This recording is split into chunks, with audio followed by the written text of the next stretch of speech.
Welcome to tonight's free online lecture, a little webinar to set up next week's online course on philosophy.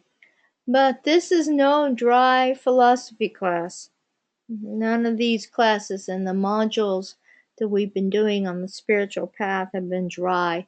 They've been all pretty much out of the box. One on theology, that was not your usual theology class, and one on archetypes that focused on the elements instead of, for instance, Jungian archetypes or Enneagram archetypes and such like that. We looked at the elements and initiation. So far, we've absolutely been fairly out of the box in how we've been approaching this spiritual path series of courses. It's a joy to be with you tonight, and we can see by the numbers of attendees that many of the people who have registered will be doing this by webcast and the convenience of their time zones and their life responsibilities. And that's one of the joys of an online course, no matter what the course is or where you're taking it, is that it can be done in your convenience. Should you not be able to be there live for the course itself, or should something come up, everything is webcasted, everything is sent to the students. So if you have a question or a comment, please use the questions box and I'd be happy to respond.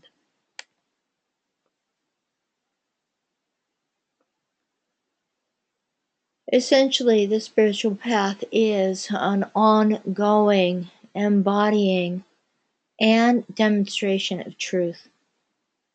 What truth is another consideration. And there is no one truth.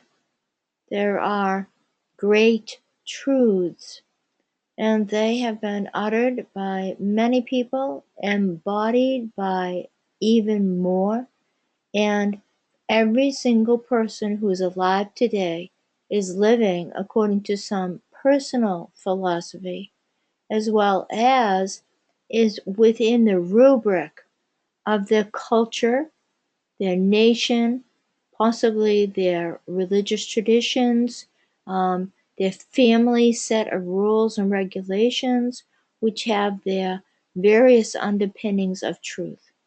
So all these layers of influences and kind of like codifications by which we all are supposed to be living, they vary, again, according to culture and nation and time of history, but yet there are some underlying, underpinning great truths that just keep cycling round. Unfortunately, for many people in humanity, there are some other things that are considered truth that also keep cycling around, and generally, they create violence. We'll take a look at that too in part of one of the weeks of the online course that will start next week, how it is that truth can be adhered to. You think of, for instance, white supremacists or the issues right now with a variety of people who are willing to die or to kill for their belief system. And certainly it isn't just ISIL that is doing that all around the world. Africa has its problems and has had. We would have to talk about Israel and Palestine. We would also need to talk about the various indigenous peoples around the world, and the various genocides that are happening to this day around the world. These are all predicated upon some enunciation of what somebody thinks is the truth. You think of North Korea as another example. So truth is an interesting factor, and its variations on the theme are what part of what underlies all human culture and civilization, in its good ways and in its troublesome ways. So, this is the third module that we'll be starting next week, and I hope that you might find interest in it and register for it. We've taken up theology, again, not very classically, but we did touch into world traditions, world spiritual traditions, religious traditions, and Aboriginal traditions.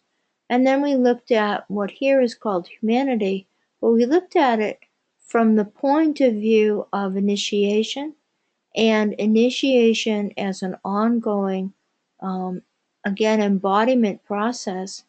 And we looked at that through the elements. And now we're on philosophy. This is one of the courses. This is the most recent one, the archetypes. It was, well, it was not only a lot of fun. It was, I think, for the feedback from the student body was that it was easy to see the elements from a psychological and a psychospiritual point of view. It was fairly easy for them to see how the elements wove through their psychology, their way of living their life, and how then to approach their own path as, if you will, almost in an astrological way, where if you have too much of one element, not enough of another, there's a certain default. And here, because we were talking about the embodiment of our higher nature, of the range of who and what we are, then people could see how to expand that range by taking something as common as the elements, but applying them in a psychospiritual way. So that was the last course, and now we'll talk a little bit about the upcoming one. So, is philosophy part of your life? Many people right away would say yes. I think there would also be many people who have a certain idea about philosophy or definition about philosophy, largely considering that to be predicated upon the classical philosophers, Socrates, Plato, etc., and might not think that they have philosophy much in their life. But I think that that's one thing that we will be exploring, is how actually very forefront philosophy is in people's lives.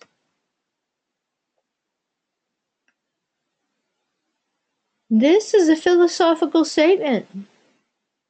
Fill what's empty, empty what's full, and scratch where it itches. Philosophy basically means truth, and yes, it means love of truth, philosophia, but it also means to take up what's obvious. This is why this is a philosophical statement. And if we were to live according to this statement, we would be living in a very, delete very, we would be living in a actually very matter-of-fact way. I'm going to use the word very, in a matter-of-fact way. And that would be like a Stoic philosophy. It would also be a common sense philosophy. So again, this word, we're going to expand it a bit tonight. And there are many ways to do just that, to live this philosophy and to find kind of subtext or sub-context in which philosophy finds itself and brings itself forward. So here's one that is based on the empathic and empathetic considerations of interconnection and interbeing from um, from the native tradition of give me knowledge so that I may have kindness for all. So here the philosophy is that by understanding knowledge, then I understand why and how to live in a empathetic, connected state of interbeing with all beings.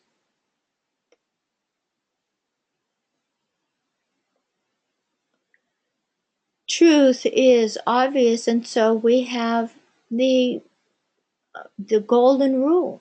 The golden rule given to us, yes, it's a biblical statement, but the it is similar in the Egyptians' uh, codexes. It is similar in the Chaldean. It is similar in the Babylonian before Hammurabi. So when we, who I think was Persian actually, but from Mesopotamia, when we look at something that cycles round through various cultures, through various times in history, but that basically says the same thing, then here, this would be a philosophical truth that, of course, humanity has been basing itself upon for a long time, to do unto others as you would have them do unto you. And if we were to live that way, if we were truly, collectively, to live like that, you in your life, me in mine, and nations with one another, to do unto others as we would have them do unto us, then I dare say there would only be respect, honesty, kindness, integrity, patience, courtesy, these kinds of things. Um, Nobody likes to have impatience thrown at them. Nobody likes to have somebody be discourteous. Nobody likes anger at them. So clearly, because we do not like these things, if we were simply all to live according to this, imagine how any particular day would be for you. Imagine how your day today was, and then is there anything that would be adjusted or changed should you and everyone you encountered live according to this? Now, is that Pollyanna? No, it can't be, because this one thing has been said for literally thousands of years. So there must be something essentially important about it. And what is essentially important is that if everyone actually did live this way, there would only be well-being and peace in the world. There would be no poverty. There might be disease because the body naturally breaks down, but there would be goodness shared. There would be harmlessness, would be the natural way of being. So that's why it has been said down the ages. There are also statements of obviousness that are philosophical, that in some cases, but not all, religions have grown out of them, but the person that spoke them does not set up a religion. And of course, Buddhism is an example of that. And one of the obvious sets of truths are the Four Noble Truths. And they're obvious once one knows what they are. So here's a version of them that I wrote up, but it's very simple in that the Four Noble Truths are basically talking about cause and result. That if a cause is put in motion, that will bring about well-being and goodness. So this is similar to the last slide and what I said. Then well-being and goodness will come forward. So it's a bit like plant a tomato seed and you get a tomato. You won't get a watermelon. And similarly, so with the Four Noble Truths, we just kind of deepen and further our understanding in the simplicity of cause and result, such that then when we realize, oh, right, if I want a tomato, I need to plant a tomato seed. If I want goodness for myself, for others, then I have to do goodness, because how else is it going to happen? Similarly so, right? You want a garden, you have to till the garden. How else is a garden supposed to happen? So that's the truth, fundamental basis, and simplicity of the Four Noble Truths, which are philosophical statements.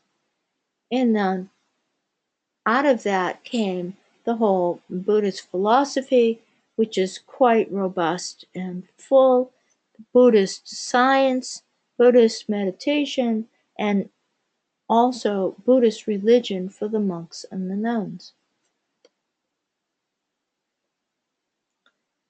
Philosophical statements can also simply be common sense, and here are two from Marcus Aurelius, who was, as many people know, a Roman emperor, an early Roman emperor, and was quite an esteemed human being. To pursue the unattainable is insanity, yet the thoughtless never refrain from doing so. So this is a statement simply of common sense. If something truly is unattainable, then don't waste your time. That is insane to try to attain something unattainable.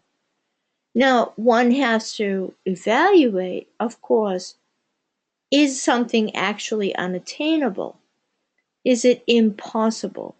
As opposed to, well, we might have to work at it and come at it from a few different angles, apply some creative collaboration, and give a little time, and then we can succeed. Well, that's fine. We can see that that has required much thought. And so his point here is that the thoughtless, those who do not think, those who do not premeditate and consider, they will try to attain the unattainable. And he also gave us a statement about kindness and how, again, from a common sense point of view, as we read it, we will see, yeah, that makes sense.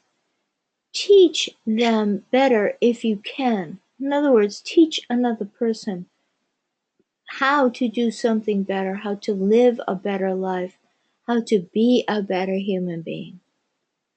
If you can. If not, remember that kindliness has been given to you for moments like these. So, in other words, we are not to judge the person. We are not to walk away in a harumph about it and all, an inner drama about the whole thing. No, we are to call forward kindliness inside us, almost as if we were to be better in ourself. Teach them better if you can. Well, how about teaching ourselves to be a better human being than judgment, a better human being than criticism, or than impatience, which would easily arise in a situation like this. So philosophy is applicable all the time. And we probably are finding, as we go through these few quotes from a variety of people, that you resonate to some or another. They make sense to you because, again, this is fundamental to being a human being, this love of truth. Of course, wonderful Mark Twain. The only way to keep your health is to eat what you don't want, drink what you don't like, and do what you'd rather not. In other words, his personal philosophy is damn the torpedoes, I'll eat what I want, drink what I want, and do what I want. And whether or not, he stays healthy, he's happy. And that's the point behind here. So, what is your personal philosophy? What is your set of philosophical truths that for you are just basically worth holding, worth living according to? Do you have any truths, philosophical principles that for you are unbendable? So here's a few questions, rhetorical, of course.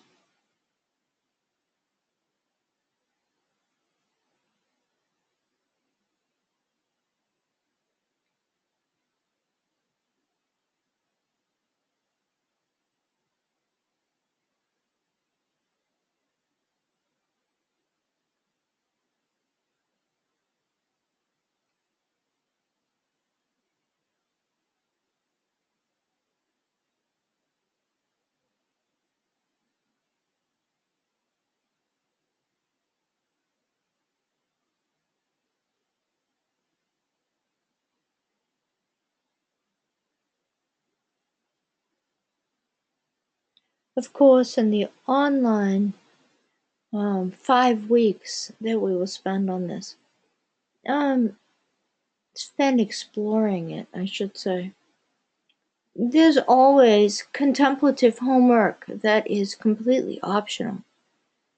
But in general, I think that everyone who does take the time to do the contemplations or hold the kind of personal reflections or maybe a little research, these kinds of things actually takes the time for them. People find that it is worth their time, that something has come forward for them that was of value. So as we consider such questions as these, we are considering ourselves. We're considering our life. Why do we do what we do? What's important to us? Are we happy? What makes us happy? Etc. So in the 5 weeks, one of the weeks that will engage questions like this to examine contemporary situations where a philosophical statement was publicly made but was not really lived.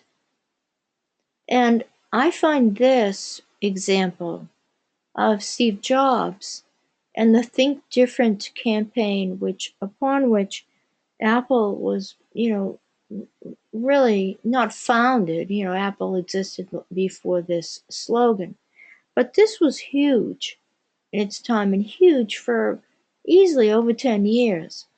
And it was a very meaningful campaign.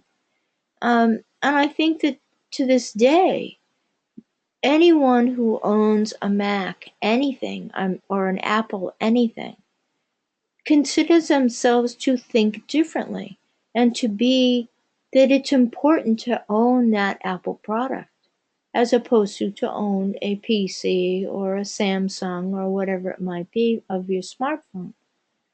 So the idea behind this worked super well from a marketing point of view and tapped into something very core about many people. I'm certainly talking to you through a MacBook Air, so I'm on that page. Um, but by the same token, I personally am looking at what am I going to do about a new phone, and I've never owned a smartphone and I've never owned an iPhone, but it's time to get something like that. And I've recently just understood how this idea of think different was not carried out in business practices, and significantly so. And so my conscience, in a philosophical way, one of those unbendable things for me personally, is making me go, I can't get an iPhone. So I'd actually like to, discuss that, roll that around with the students who, the participants who might sign up for the course, have this be one of the week's conversation that we do, and this be only one example of a few that can be brought forward, where a philosophical statement was publicly made, but the actual living of it, the actual demonstration of that, was not necessarily um, manifested. In fact, the opposite actually might have manifested. And I think that this is a good example to look at. We also will explore classical philosophical statements and how they pervade our cultures. Some cultures, for example, and America would be among them, um, definitely lives according to the eye for an eye, tooth for a tooth, Hammurabi principle. All we have to do is look at our prison system, look at how we, how there is an eye for an eye, an exactitude, a punitive quality to our culture. And then look at other cultures that have, or are based upon other principles that are uttered in other philosophical statements. So we would look, for instance, at the Scandinavian countries. We might look at India, and this is from an anonymous source, ensure that your life brings happiness to others. And of course, that's Mother Teresa, and her quote is, "If you judge people, you have no time to love them." So the point there is to spend a week on really looking at how some old classical resurfacing statements are very deeply embedded in some cultures, and why is it that other cultures have chosen other philosophical truths upon which to base their societies. That could be quite an interesting uh, look.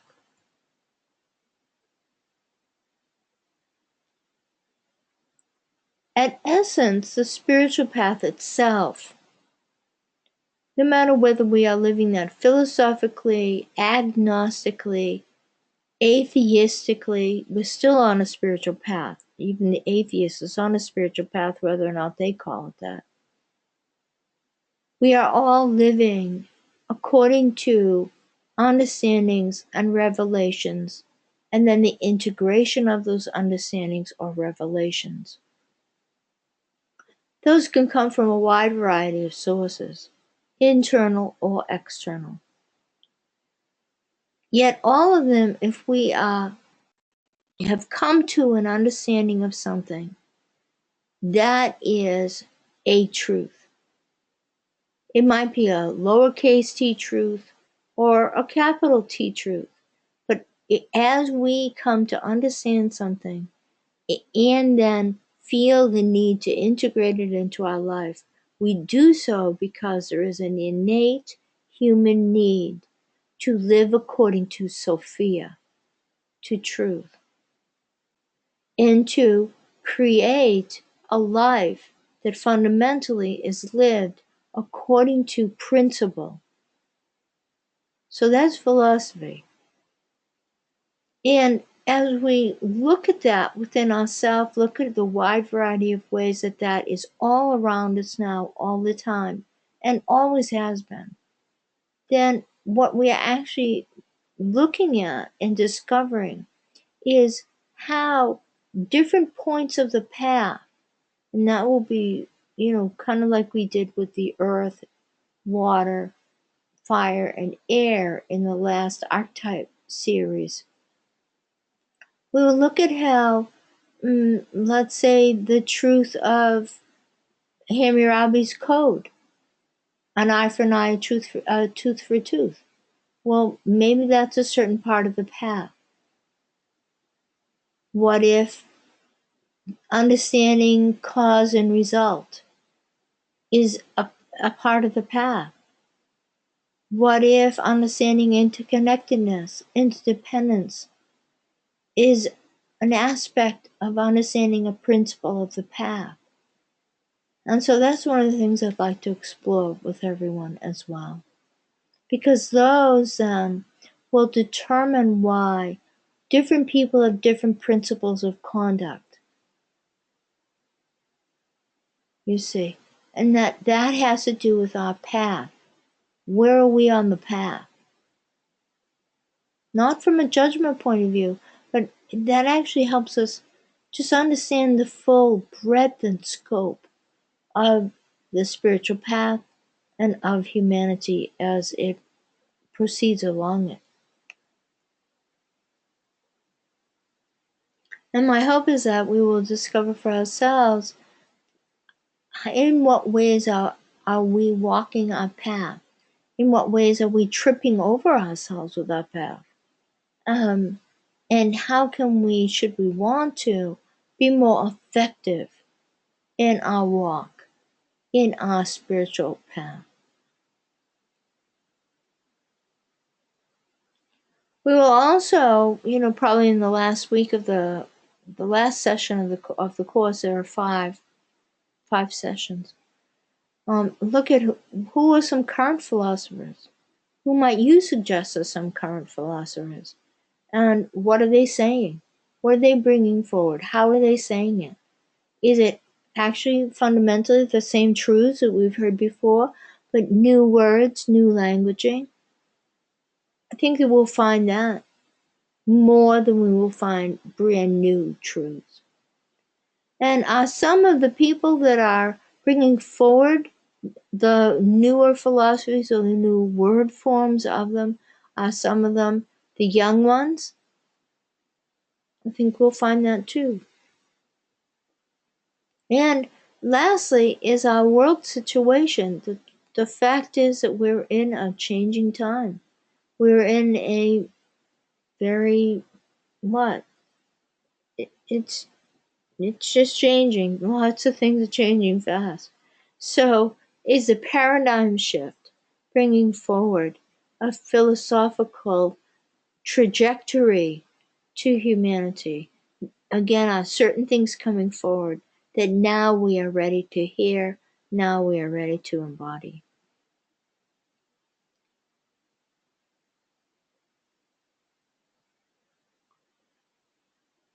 So to more or less wrap it up and see if there are any thoughts or questions. Those who've been in the courses before, that all the sessions are, of course, webcasted, and for everyone who can't be there live and participate live, then it all comes to everybody the next day. It's posted on the private Facebook page, and for those who don't want to participate in Facebook, then I email it to them. There's no worries there, no problem. The PDFs are available and given to you, so everything can be at your convenience for those that need the freedom of that, according to time zone or life responsibilities, children and work and things like that. So, it will be a rich exploration, and one that I think will pull together a variety of threads that are just not the classical philosophers. There's tremendous value in studying them. Everything from the pre-Socratics through Socrates and Plato into Aristotle and onward from there. There's tremendous value in that. But I think that we are well served by kind of shaking that up a little bit and seeing who's talking now, and what are you talking about to yourself? What are you talking about with your friends? In what ways is philosophy actually very rich in your life? And whether or not you ever thought about that. Maybe you have. So if you're interested, go to spiritfire.com, go to education, and you'll see it there. Are there any thoughts or questions before we call it a night?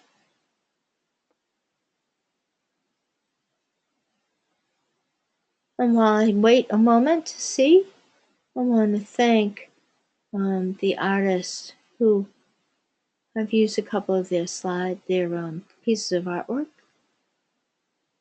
Thank you very much.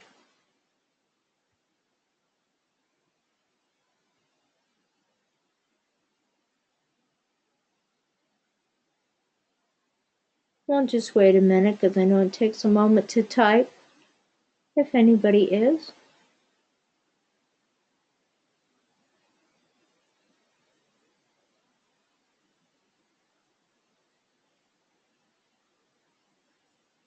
Sounds good then. Silence means go. And we'll hope to see you registered and see you next Tuesday. Thank you for coming tonight and have a good night.